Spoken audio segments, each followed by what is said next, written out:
फेरि पनि एउटा म क्लस्टर हाउस गएको नै भिडियो लिएर उपस्थित भइसकेको छु। साथीहरू नमस्ते सम्पूर्णमा फेरि पनि तपाईँहरूको समक्ष एउटा सानो मिनी ब्लग लिएर उपस्थित भइसकेको छु। यो ब्लगमा चाहिँ के हुनेछ भन्दा चाहिँ आज चाहिँ हाम्रो एसएससीको क्लस्टर हाउस गएको थिएँ म। यो भिडियो चाहिँ मेरो अलमोस्ट 1 विक अगाडिको नै हो। ड्राफ्टमा थियो त आज एडिट गरेर हाल्दैछु। अनि म यतिलाई भने चाहिँ भाइसँगै गएको थिएँ।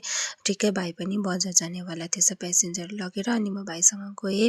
अनि यो चाहिँ रिस्याटको अब हामी पढेको स्कुल फ्याक्ट्रीहरू हो त्यहाँनिर चाहिँ हो। अन्त यहाँनिर चाहिँ अब रिस्याट पनि टी गार्डन नै हो नि त।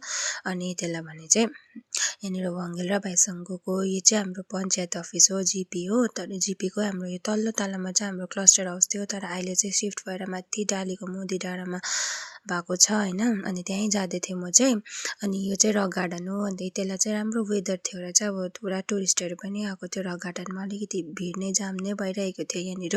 अनि हेर्नुहोस् न, वेदर राम्रो भएको कारणले चाहिँ टुरिस्टहरू पुरा थियो। अहिले चाहिँ वेदर पनि बिग्रेकोले गर्दामा त त्यस्तो साह्रो आउँदैन यहाँनिर। वेदर बाटो पनि अलिकति अब यहाँनिरसम्म चाहिँ अप्ठ्यारै छ नि त। अनि यो चाहिँ डालीको धोजबिधुरा भन्छ होइन। यहाँदेखि पनि चाहिँ अब हाम्रो चाहिँ अलिक माथि नै छ मोदी डाँडा भन्ने चाहिँ। अनि यतिलाई चाहिँ अलमोस्ट अब पुग्नै आँटेको थिएँ। यहाँबाट चाहिँ दार्जिलिङ भ्यूहरू पनि मजाको देख्छ हो। अनि यतिलाई चाहिँ म पुगिसकेर पनि सबै आइसक्नु भएको थियो। आधी मिटिङ पनि भइसकेको थियो र चाहिँ मैले लास्टमा अलिकति मात्रै क्लिप लिनु सकेँ हो।